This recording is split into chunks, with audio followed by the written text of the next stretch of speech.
இணைச்சட்டம் 11ஆம் அதிகாரம். ஆண்டவரின் மேன்மை. ஆகையால் நீங்கள் உங்கள் கடவுளாகிய ஆண்டவர் மீது அன்பு கூருங்கள். அவருடைய நெறிகளையும் நியமங்களையும் முறைமைகளையும் கட்டளைகளையும் எந்நாளும் கடைப்பிடியுங்கள். உங்கள் பிள்ளைகள் கடவுளாகிய ஆண்டவரின் படிப்பினைகளை அறிந்ததுமில்லை, பார்த்ததுமில்லை. அவர் தம் மாட்சி, வலிய கரம், ஓங்கிய புயம் எகிப்திய மன்னனாம் பார்வோனுக்கும் அவனது நாடு முழுமைக்கும் எகிப்தில் அவர் செய்த எல்லா செயல்கள், அவர் தம் அடையாளங்கள், எகிப்திய படையும் அவர்கள் குதிரைகளும் தேர்களும் உங்களை பின்தொடர்ந்து வருகையில் செங்கடலின் நீரை ஆண்டவர் அவர்கள் மேல் பொங்கி வர செய்து இந்நாள் வரை இருப்பது போல அவர்களை அழித்தது, நீங்கள் இந்த இடத்திற்கு வரும் வரை பாலை நிலத்தில் அவர் உங்களுக்கு செய்தது, ரூபனின் பேரர்களும் எலியாபின் புதல்வர்களுமான தாத்தானையும் அபிராமையும் அவர்கள் குடும்பங்கள், அவர்கள் கூடாரங்கள், அவர்களை பின்பற்றிய எல்லா உயிரினங்கள் ஆகியவற்றை இஸ்ரேலர் எல்லோர் நடுவிலும் நிலம் தன் வாயை பிளந்து விழுங்கும்படி செய்தது. ஆகியவை அனைத்தையும் எண்ணி பாருங்கள், ஏனெனில் ஆண்டவர் செய்த மாபெரும் செயல்கள் அனைத்தையும் உங்கள் கண்கள் கண்டன. வாக்களிக்கப்பட்ட நாட்டின் சிறப்புகள். எனவே இன்று நான் உங்களுக்கு கட்டளையிடும் அனைத்து கட்டளைகளையும் கடைப்பிடியுங்கள். அதனால் நீங்கள் உடைமையாக்கி கொள்ளும்படி கடந்து சென்று அடையும் நாட்டை உடைமையாக்கும் வலிமை பெறுவீர்கள். மேலும் உங்கள் மூதாதையாருக்கு அவர்கள் வழிமரபினருக்கும் கொடுப்பதாக ஆண்டவர் ஆணையிட்டு சொன்ன மண்ணில் நீங்கள் நெடிது வாழ்வீர்கள். அது பாலும் தேனும் நிறைந்து வழியும் நாடு. ஏனெனில் நீங்கள் உடைமையாக்கி கொள்ளப் போகும் நாடு நீங்கள் விட்டு வந்த எகிப்து நாட்டை போன்றது அன்று. அங்கு நீங்கள் விதை விதைத்தது காய்கறி தோட்டத்திற்கு பாய்ச்சுவது போல மெய்வருத்தி நீர் பாய்ச்சி வந்தீர்கள். ஆனால் நீங்கள் உடைமையாக்கி கொள்ளுமாறு கடந்து சென்றடையவிருக்கும் நாடு மலைகளும் பள்ளத்தாக்குகளும் நிறைந்த நாடு, வானத்தின் மழைநீரையை குடிக்கும் நாடு, உங்கள் கடவுளாகிய ஆண்டவர் கண்காணிக்கும் நாடு, ஆண்டின் தொடக்கம் முதல் ஆண்டின் முடிவு வரை உங்கள் கடவுளாகிய ஆண்டவரின் கண் காத்திடும் நாடு. இன்று நான் உங்களுக்கு கட்டளையிடுகிற எல்லா கட்டளைகளையும் பின்பற்றி உங்கள் கடவுளாகிய ஆண்டவரிடம் அன்பு கூர்ந்து உங்கள் முழு இதயத்தோடும் உங்கள் முழு உள்ளத்தோடும் அவருக்கு ஊழியம் செய்தால் தக்க காலத்தில் அவர் உங்கள் நிலத்திற்கு மழை தருவார், முன்மாரியையும் பின்மாரியையும் தருவார். அதனால் உங்கள் தானியத்தையும் திராட்சரசத்தையும் எண்ணெயையும் சேகரிப்பீர்கள். வயல்வெளிகளில் உங்கள் கால்நடைகளுக்கு அவர் புல் தருவார். நீங்கள் உண்டு நிறைவு கொள்வீர்கள். நீங்கள் வேற்று தெய்வங்கள் பக்கம் திரும்பி அவற்றுக்கு ஊழியம் செய்து அவற்றை வணங்கிடுமாறு உங்கள் உள்ளங்கள் வஞ்சிக்கப்படாதபடி கவனமாயிருங்கள். இல்லையெனில் ஆண்டவரின் சினம் உங்கள் மீது வரும். மழையே இல்லாதபடி வானங்களை அவர் மூடி விடுவார். உங்கள் நிலம் தன் பலனை தராது. அவர் உங்களுக்கு கொடுக்க அந்த வளமிகு நாட்டு நின்று விரைவில் அழிந்து போவீர்கள். எனவே என் வார்த்தைகளை உங்கள் நெஞ்சிலும் நினைவிலும் நிறுத்துங்கள். அவற்றை உங்கள் கைகளில் அடையாளமாக கட்டிக்கொள்ளுங்கள். உங்கள் கண்களுக்கிடையே அவை அடையாள பட்டமாக இருக்கட்டும். நீங்கள் அவற்றை உங்கள் பிள்ளைகளுக்கு கற்றுக் கொடுங்கள். நீங்கள் வீட்டில் இருக்கும்போது, பயணம் செய்யும் போதும், படுக்கும் போதும், எழும்போதும் அவற்றை பேசுங்கள். உங்கள் வீட்டின் கதவு நிலைகளிலும் நுழைவாயில்களிலும் அவற்றை எழுதுங்கள். அதனால் விண்ணுலக மண்ணுலகின் மீது நிற்கும் மட்டும் உங்கள் மூதாதையாருக்கு கொடுப்பதாக ஆண்டவர் ஆணையிட்டு கூறிய நாட்டில் நீங்களும் உங்கள் மக்களும் நெடுநாள் வாழ்வீர்கள். ஏனெனில் நீங்கள் பின்பற்றுமாறு நான் உங்களுக்கு கட்டளையிட இந்த எல்லா கட்டளைகளையும் கடைப்பிடிப்பதில் நீங்கள் கருத்தாயிருந்தால் உங்கள் கடவுளாகிய ஆண்டவர் மீது அன்பு கூர்ந்து அவர் வழிகளில் நடந்து அவரை பற்றி கொண்டால் அவர் இந்த நாட்டினரை எல்லாம் உங்கள் முன்பே விரட்டி அடிப்பார். உங்களை விட எண்ணிக்கையிலும் வலிமையிலும் மிகுந்த அந்நாடுகள் நீங்கள் முறியடிப்பீர்கள். உங்கள் காலடிப்படும் இடங்கள் எல்லாம் உங்களுடையவே ஆகும். பாலை நிலமும் லெபோனும் யூப்ரதீசு ஆறு மேற்கு கடற்கரை உங்கள் எல்லையாயிருக்கும். எவனாலும் உங்களை எதிர்த்து நிற்க இயலாது. ஏனெனில் கடவுளாகிய ஆண்டவர் உங்களுக்கு சொன்னபடி நீங்கள் செல்லும் நாடுகள் அனைத்திலும் உங்களை பற்றி அச்சத்தையும் திகிலையும் உண்டாக்குவார். இதோ இன்று உங்கள் முன்பாக ஆசியையும் சாபத்தையும் வைக்கின்றேன். நான் இன்று உங்களுக்கு விதித்த உங்கள் கடவுளாகிய ஆண்டவரின் கட்டளைகளை நீங்கள் கடைப்பிடித்தால் ஆசியும் உங்கள் கடவுளாகிய ஆண்டவரின் கட்டளைகளை கடைப்பிடிக்காமல் நான் இன்று உங்களுக்கு விதித்த வழிகளினின்று விலகி நடந்து நீங்கள் அறியாத வேற்று தெய்வங்களை பின்பற்றினால் சாபமும் உண்டாகும். நீங்கள் சென்று உடைமையாக்கி கொள்ளப் போகும் நாட்டுக்குள் உங்கள் கடவுளாகிய ஆண்டவர் உங்களை இட்டு போது கெரிசி மலையிலிருந்து ஆசியையும் ஏப்ரா மலையிலிருந்து சாபங்களை அறிவிப்பீர்கள். யோர்தானுக்கு அப்பால் சாலைக்கு மேற்கே கதிரவன் மறையின் திசையில் அரபாவில் வாழும் கானானியரின் நாட்டில் கில்காலுக்கு எதிர்ப்புறமாக மோரோ தோப்பு அருகே அல்லவா அவ்விடம் உள்ளது. உங்கள் கடவுளாகிய ஆண்டவர் உங்களுக்கு கொடுக்க போகும் நாட்டை உடைமையாக்கி கொள்ள நீங்கள் யோர்தானை கடந்து செல்ல வேண்டும். அதை உடைமையாக்கி அங்கு வாழும்போது நான் இன்று உங்கள் முன் வைக்கின்ற நியமங்களையும் முறைமைகளையும் நிறைவேற்றுவதில் கருத்தாயிருங்கள். 12ஆம் அதிகாரம். வழிபாட்டிற்கான ஒரே இடம். மண்ணில் வாழும் நாளெல்லாம் நீங்கள் உடைமையாக்கி கொள்ளுமாறு உங்கள் மூதாதையரின் கடவுளாகிய ஆண்டவர் உங்களுக்கு கொடுக்கும் நாட்டில் நீங்கள் கவனமாய் பின்பற்ற வேண்டிய நியமங்களும் முறைமைகளும் இவையே.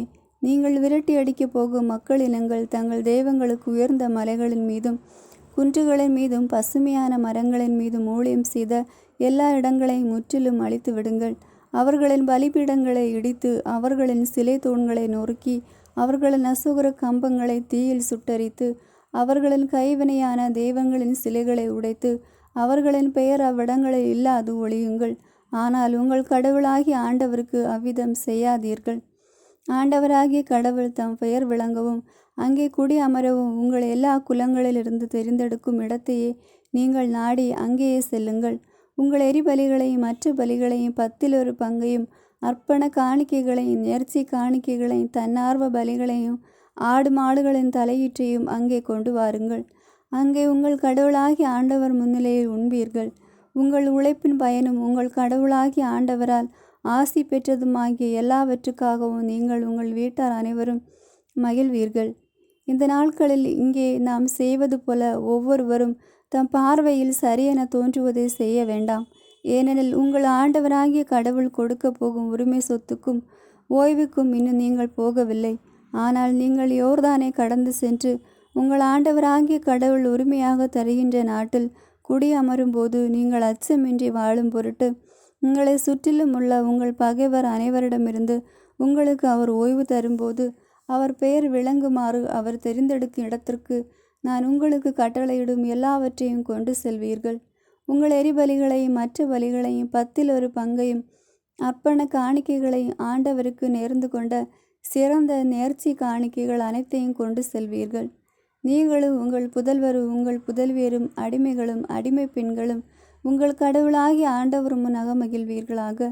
தங்களுக்கென தனி பங்கோ உரிமை சொத்தோ இல்லாவிடில் உங்கள் நகர்களில் உள்ள லேவியரும் அவ்விதமே மகிழ்வார்களாக.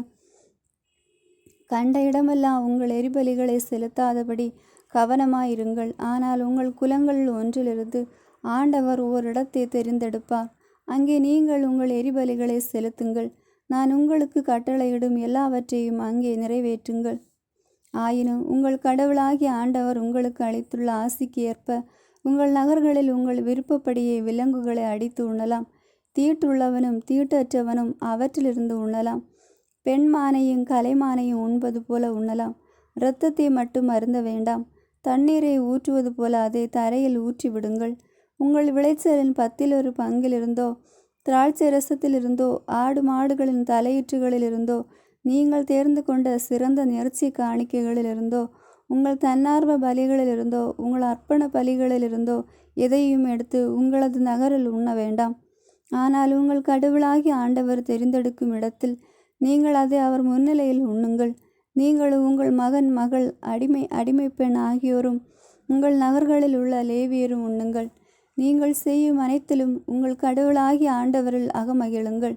உங்கள் நாட்டில் வாழும் நாளெல்லாம் லேவியரை கைவிடாதபடி கவனமாயிருங்கள்.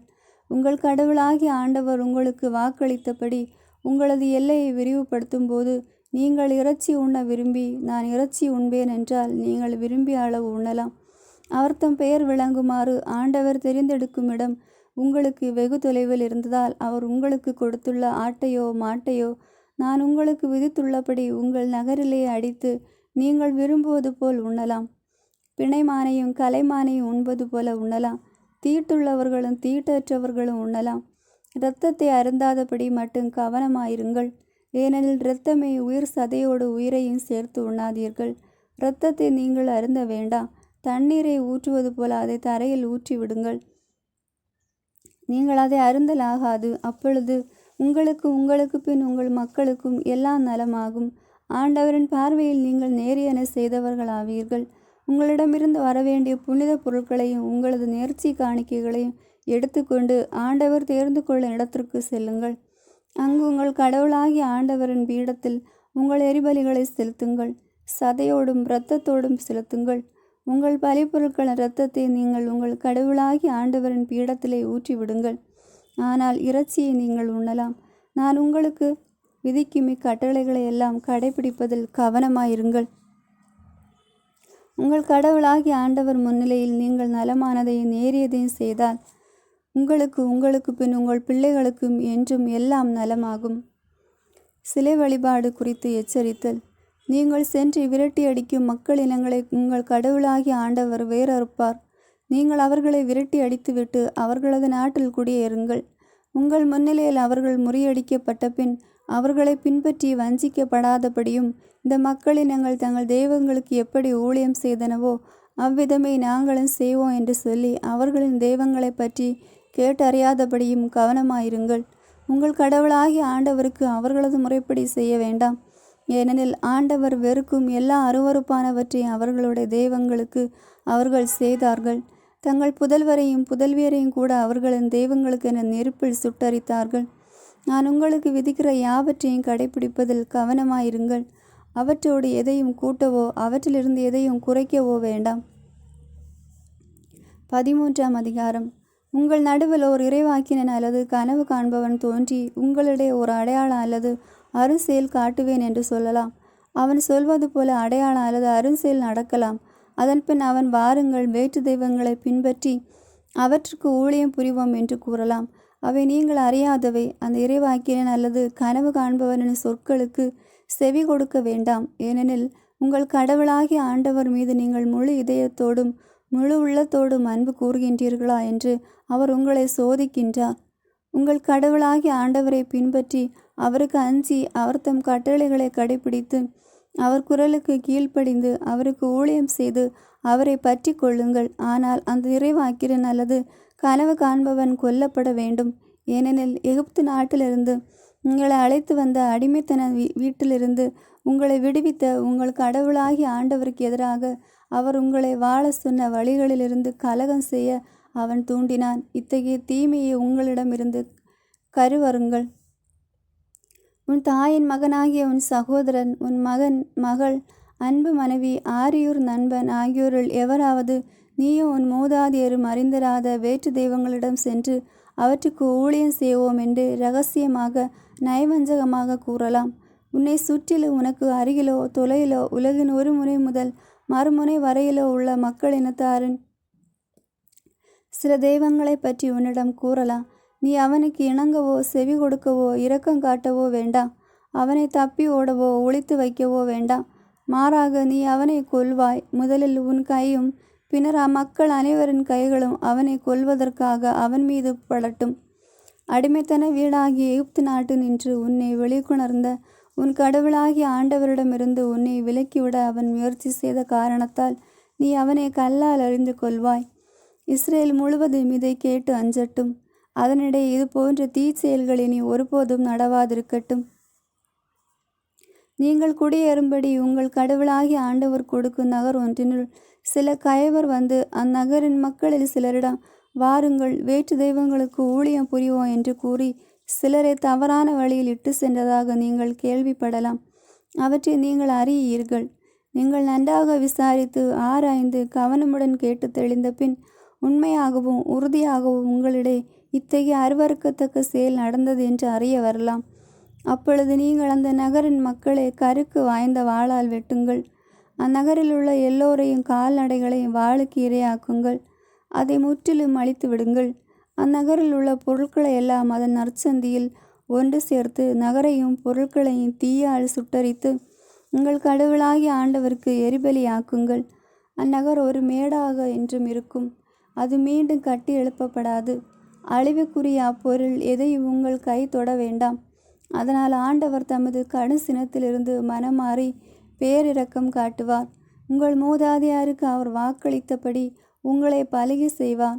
நீங்களோ உங்கள் கடவுளாகிய ஆண்டவரின் அனைத்து கட்டளைகளையும் நான் இன்று உங்களுக்கு விதித்தபடி கடைப்பிடியுங்கள்.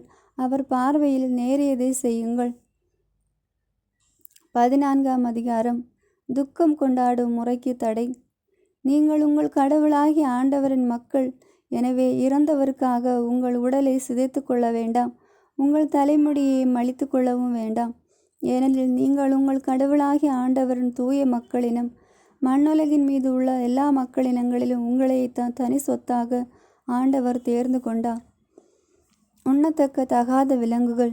தீட்டான எதையும் உண்ண வேண்டாம். நீங்கள் உண்ணத்தகும் விலங்குகள் இவையே: மாடு, செம்மறியாடு, வெள்ளாடு, கலைமான், காட்டுமான், கவரிமான், காட்டு வெள்ளாடு, கொம்புமான், காட்டெருது, காட்டு செம்மறி ஆகியன. மேலும் விரிகுளம்பு உள்ள விலங்குகளில் குளம்புகள் இரண்டாக பிரிந்திருப்பதும் அசை போடுவதுமான விலங்குகளை உண்ணலாம். ஆயினும் அசை போடுவனவற்றில் விரிகுளம்பு உள்ளவைகளிலும் ஒட்டகம், முயல், குழிமுயல் போன்றவற்றை உண்ண வேண்டாம். ஏனெனில் அவை அசை போடுகின்றன, ஆனால் அவற்றுக்கு விரிகுளம்பு இல்லை. அவை உங்களுக்கு தீட்டானவை. பன்றி விரிகுளம்பு உள்ளதாயினும் அசை போடுவதில்லை, அதுவும் உங்களுக்கு தீட்டானது. இவற்றின் இறைச்சியை உண்ணவும் வேண்டாம். இவற்றின் இறந்த உடலை தொடவும் வேண்டாம். நீர்வாழ்வன அனைத்திலும் சிறகும் செதிலும் உள்ளவற்றை நீங்கள் உண்ணலாம். சிறகும் செதிலும் அற்ற எதையும் உண்ணலாகாது, அவை உங்களுக்கு தீட்டானவை. தீட்டற்ற எல்லா பறவைகளையும் நீங்கள் உண்ணலாம், ஆனால் பறவைகளில் பின்வருவனவற்றை நீங்கள் உண்ணலாகாது: கழுகு, கருடன், பைரி, வல்லூறு, எல்லாவித பருந்துகள், எல்லாவித காகங்கள், நெருப்பு கோழிகள், குகைகள், செம்புகள், எல்லாவிதமான வேட்டை பருந்துகள், ஆந்தை, கோட்டான், நாரை, மீன்கொத்தி, நீர்க்காகங்கள், நீர்க்கோழி, கொக்கு மற்றும் எல்லாவித வல்லூறு, புழுக்கொத்தி, வௌவால் ஆகியன. மேலும் பறப்பனவற்றில் பூச்சிகள் யாவும் உங்களுக்கு தீட்டானவை, அவற்றை உண்ண வேண்டாம். தீட்டற்ற பறவைகள் அனைத்தையும் நீங்கள் உண்ணலாம். தானாய் இறந்து போன எதையும் உண்ண வேண்டாம், ஆனால் அதை உன் வீட்டில் இருக்கும் அந்நியனுக்கு உண்ணும்படி நீ கொடுக்கலாம், அல்லது வேற்றினத்தானுக்கு விற்கலாம். ஏனெனில் நீங்கள் உங்கள் கடவுளாகிய ஆண்டவரின் தூய மக்களினம். வெள்ளாட்டு குட்டியை அதன் தாய்ப்பாலில் சமைக்க வேண்டாம். 10 பாகம் அளிப்பதற்கான சட்டம். ஆண்டுதோறும் உன் நிலத்தில் விளையும் எல்லா பலன்களிலும் 10 பாகத்தை பிரித்தெடு. தம் பெயர் விளங்கும்படி உன் கடவுளாகிய ஆண்டவர் தேர்ந்து கொண்ட இடத்தில் உன் தானியங்களிலும் உன் திராட்சை ரசத்திலும் எண்ணெயிலும் 10 பாகத்தை உன் ஆடு மாடுகளின் தலையீற்றுகளையும் அவரது திருமண் உண்பாய். அதனால் உன் கடவுளாகிய ஆண்டவருக்கு என்றும் அஞ்சி நடக்க கற்றுக்கொள்வாய். உன் கடவுளாகிய ஆண்டவர் உனக்கு ஆசி அளிக்கும்போது அவர் தம் பெயர் விளங்கும்படி தேர்ந்து கொண்ட இடம் உனக்கு வெகு தொலையில் இருந்தால் நெடும் பயணம் செய்ய வேண்டியதாயும் உன் பொருட்களை தூக்கி செல்ல முடியாததாயும் இருந்தால் நீ அதை விற்று பணத்தை கையில் எடுத்துக்கொண்டு உன் கடவுளாகிய ஆண்டவர் தெரிந்தெடுக்கும் இடத்திற்கு செல். அங்கே உன் விருப்பம் போல மாடு, ஆடு, திராட்சை ரசம் அல்லது மது ஆகியவற்றையும் உன் நெஞ்சம் விரும்பும் எதையும் அந்த பணத்திற்கு வாங்கி நீயும் உன் வீட்டாரும் உன் கடவுளாகிய ஆண்டவர் முன்னிலையில் உண்டு மகிழ்வீர்களாக. உன் நகரில் குடியிருக்கும் லேவியனுக்கு உன்னோடு பங்கு சொத்துரிமையும் இல்லாததால் அவனை கைவிட்டு விடாதே. 3ஆம் ஆண்டின் இறுதியிலும் அவ்வாண்டில் விளைகின்ற எல்லா பலன்களிலும் 10 பாகத்தை பிரித்து உனது நகரின் வாயில் அருகே வை. உன்னோடு பங்கும் சொத்துரிமை இல்லாத லேவியரும் உன் நகரில் வாழும் அந்நியரும் அனாதைகளும் கைம்பெண்களும் உண்டு நிறைவு கொள்வார். அப்போது அனைத்துள்ள செயல்களிலும் உன் கடவுளாகிய ஆண்டவர் உனக்கு ஆசி வழங்குவார். 15ஆம் அதிகாரம். 7ஆம் ஆண்டு. 7ஆம் ஆண்டின் முடிவில் நீ விடுதலை அளிப்பாய். விடுதலையின் விவரம் இதுவே: ஒருவன் தனக்கு அடுத்திருப்பவனுக்கு கொடுத்த கடனில் இருந்து அவனை விடுதலை செய்யட்டும். அது ஆண்டவருக்கு என குறிக்கப்பட்ட விடுதலை ஆண்டாகையால் தனக்கு அடுத்திருப்பவனுக்கோ தன் சகோதரனுக்கோ கொடுத்த கடனை தண்டல் செய்ய வேண்டாம். வேற்றினத்தாரின் கடனை நீ தண்டலாம், ஆனால் உன் சகோதரன் பட்ட கடனிலிருந்து விடுதலை கொடு. உன்னிடம் வறியவர் இல்லாதிருக்கட்டும். அப்பொழுது நீ உரிமை சொத்தாக்கி கொள்ளும்படி உன் கடவுளாகிய ஆண்டவர் உனக்கு கொடுக்கும் நாட்டில் உன்னை ஆசியால் நிரப்புவார். நான் இன்று உனக்கு கட்டளையிடும் எல்லா கட்டளைகளையும் கடைப்பிடிப்பதில் கருத்தாயிருந்து உன் கடவுளாகிய ஆண்டவரின் குரலுக்கு செவிகொடு. அப்பொழுது உன் கடவுளாகிய ஆண்டவர் உனக்கு தந்த வாக்குறுதியின்படி உனக்கு ஆசி வழங்குவார். நீ பல இனத்தாருக்கு கடன் கொடுப்பாய், நீயோ கடன் வாங்க மாட்டாய். நீ பல இனத்தாரையும் ஆளுவாய், உன்னையோ எவனும் ஆள மாட்டான்.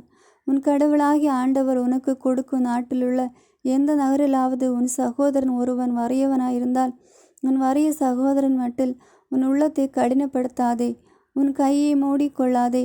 மாறாக அவனுக்கு உன் கரங்களை தாராளமாக திறந்து அவன் தேவைக்கு ஏற்ப எவ்வளவு தேவையானவன் கடன் கொடு. விடுதலை ஆண்டாகிய 7ஆம் ஆண்டு அண்மையில் உள்ளதே என்று ஏங்குமாறு உன் உள்ளத்தில் நெறிகட்ட சிந்தனைகள் எழாதபடி எச்சரிக்கையாயிரு.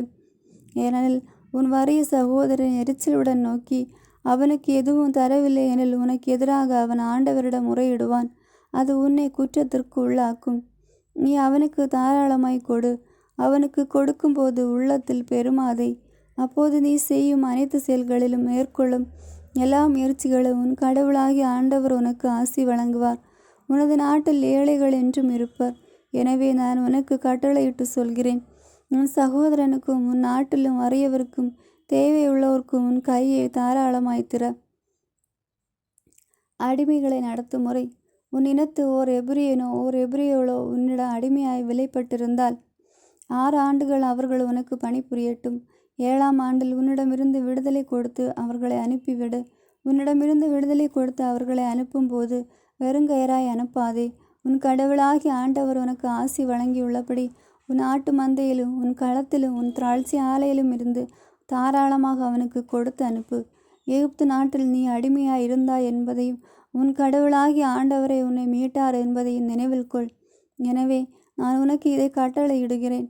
ஆனால் அவன் உன்மீதும் உன் வீட்டார் மீதும் அன்பு கூறுவதாலும் உன்னிடம் தங்குவது அவனுக்கு நலமென்று தோன்றுவதாலும் உம்மை விட்டு போக மாட்டேன் என்று உன்னிடம் கூறுவானாகில் நீ ஒரு குத்தூசியால் அவன் கதவை கதவோடு சேர்த்து குத்துவாய். அதன்பின் அவன் என்றென்றும் உன் அடிமையாயிருப்பான். உன் அடிமை பெண்ணுக்கும் அவ்வாறே செய்.